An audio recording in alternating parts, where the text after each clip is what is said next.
Good morning, and welcome to Tuesday. And accountability helps us stay on course without falling off the wagon. And one of the things that's crucial to doing that is understanding the difference between desire and intention. Because there's a massive difference between desire and intention.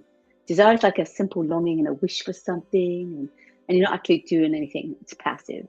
Whereas intention is active, and it's a decision you'll make to take specific actions in order to achieve that goal. The problem is people confuse the two.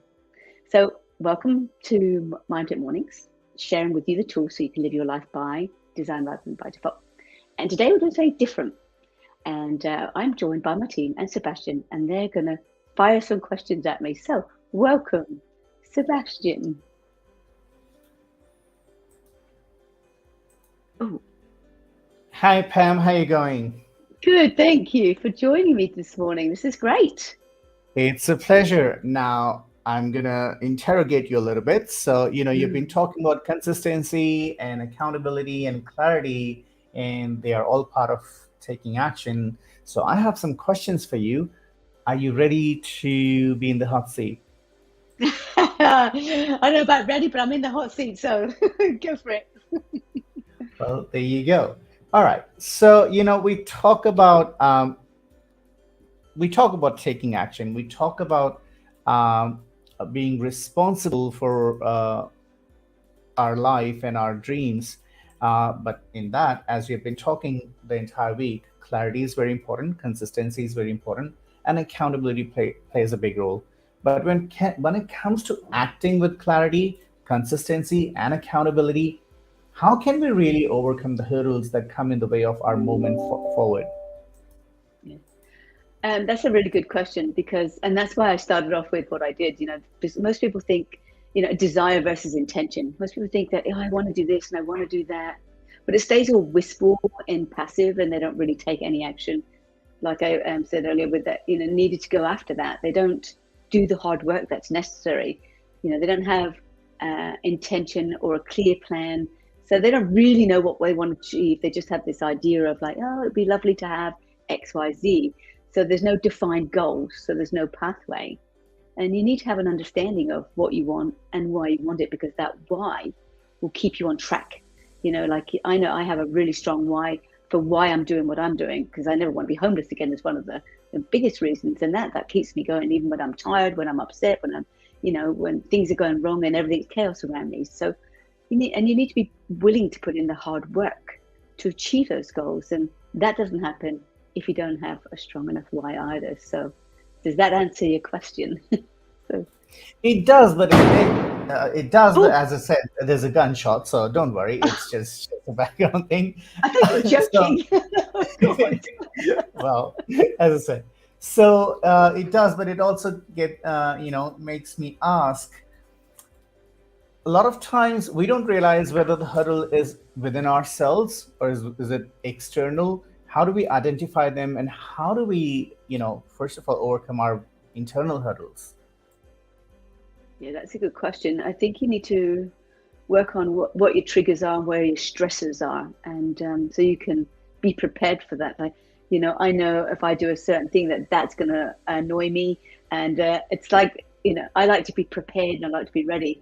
And if I can, it kind of sets me in a bit of a tailspin. So I got to know that in advance and ahead of time so that I can plan for that. So I think it's knowing what your capabilities are, knowing what you're weak at and what you're strong at, and planning for all of that.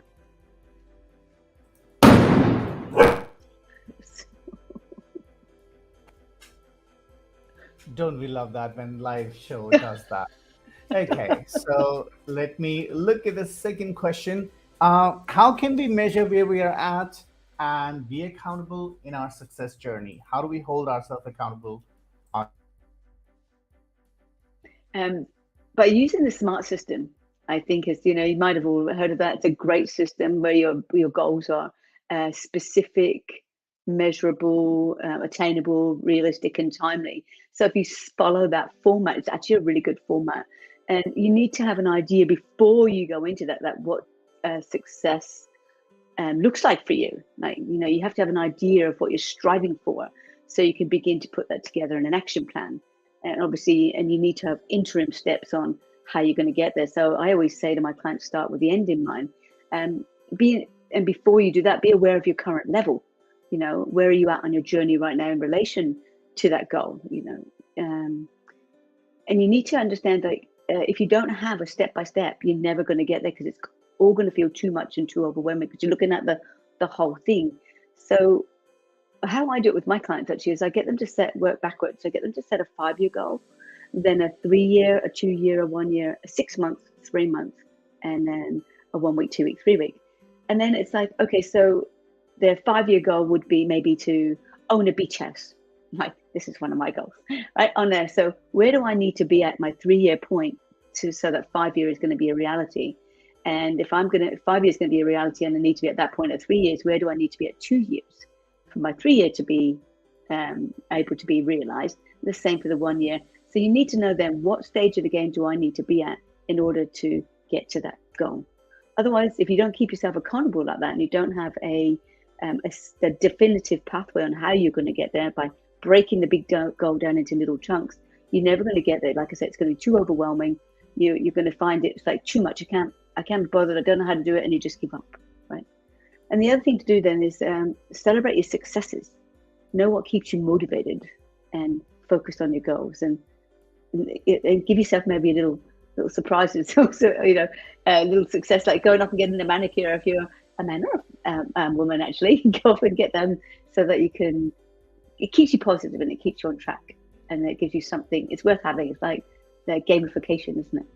Does that answer your question? It does. And as always, it makes me ask another question. How do we,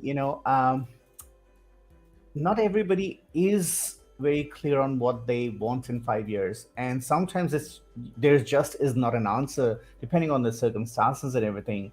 So, where do we really begin? Because what if somebody's not even able to think beyond 6 months? Or what if they're confused right now? What should be their goal? Then their goal should be to do something like clarity through contrast. It's like, if I don't know what I want, and this is something else I do with my clients, we get a piece of paper and we put what we don't want on one side of the paper, and we write down everything, brain dump on what it is you don't want. So like, I don't want to work indoors. I don't want to work with a team. I don't want to work 10 days a week. I don't want to work 12 hours a day. So from all of that, what you don't want, because it's very easy to say what we don't want, you can focus on what you do want. So what do you want? Well, I don't want to work indoors. I want to work outdoors. I don't want to work with a team. I want to work by myself. So through writing down what you don't want, you can get clarity. You can get clarity by doing that contrast, and write down whatever you put you don't want, you write the opposite of what you do want then. So you can start there. Awesome. Now, being leader is not an easy thing, and that of course requires a lot of clarity, because you're not just responsible for yourself, you're responsible for many others. And that also means working with big teams, working with outside bodies, government, and everything. Like, there's so much involved in leadership. What are the barriers that leaders face in working with the teams, and how can they really overcome them? That's a really good question, because I know some teams, some employees in teams they get this sense of entitlement. They think, that I find it that there's a lot of people want the job, they want to get paid, but they don't want to do the work. And some people don't work well in the team, no matter, or everyone's personality can conflict, and they do their own piece and nothing else. They don't work together as a team. Like when I was working for a law firm, when I was doing my law degree, there was levels. Like there was I think it was 10 or 15 levels or something. That's a huge company, but everyone only did their own little bit, and no one would ask anyone else. So teams actually need structure. They need to be able to have that trust and communication, and be taught how to collaborate. And a lot of teams actually don't have the commitment to what they're doing. Like I said, they only want to do their own little bit, and they don't want to do anything else. And maybe that stems from the top, where that leader hasn't created a sense of motivation and focus for everybody, and shown them like have a goal, a vision, because it starts from the top. You know, when people, the people under here follow the person at the top. Now, if they're like tardy and late and not committed and not motivated, and they have a lack of respect for everybody around them, then that's going to filter around to the bottom members too. So I think you've got to lift everybody up and have a vision and have a goal that everyone's striving for and going in the same direction, and to build that trust within the team. And that's done by effectively communicating and being open and honest. I think for me, openness and honesty is like a really, really important. And I work with a team of VAs, and to effectively communicate by being open and honest is setting clear goals and expectations and holding them accountable, and then them being able to accept when they're not doing what they say they're going to do. So I think leaders should just focus on collaboration rather than competition in the team, and provide the support to encourage team members. Does that answer your question too? I think it does. So how, sometimes leaders do compare people, compare team members, compare, services. How good do you think is that? Is that a process in clarity, or is that something that, as you talk about stressors and motivators, do you see that as a stressor or motivator for the team to be able to collaborate? I think it depends on what the comparison is. I think on why that comparison, it's like a parent, isn't it? Really, if you compare, you're not very good at sport, but your sister is, or your brother's better at education than you are in academics and stuff. It depends what that comparison is designed to do. If it's designed to put that other person down or to make that person feel less, I don't agree with that at all. I actually don't even like comparison, because everyone has their own unique skill set.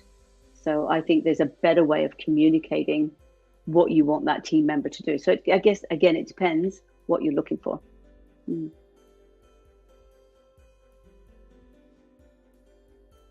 Awesome. I think that's beautiful, and that kind of answered everything. And my puppies are talking with us while we're live. And that's it from me now. Fantastic. Well, thank you for asking me some questions. And I just want to remind everybody that when you want to achieve your goals, start by getting clear on your intention and what you're trying to achieve, and what specific actions you need to take in order to make it happen. And I love the saying that when you have an intention, you're more likely to place your attention there. That was challenging. Okay, so that's it for me today. Remember to constantly work on your personal growth and challenging your mindset, so you can get MindFit and actually go after what you really want, rather than just like drift around and go wherever the wind blows. And on Friday, we'll be doing something else, and I'm keeping that a secret, but it will be something fun and you'll love it. So until then, thank you for being here as always. Be sure to join my online community and subscribe to my YouTube channel. And I would love you to share these videos with others that you think might benefit. And my greatest wish for you, as always, is to be MindFit so you can live your best life. Live it with passion, be set, be authentic, and be you. Bye for now.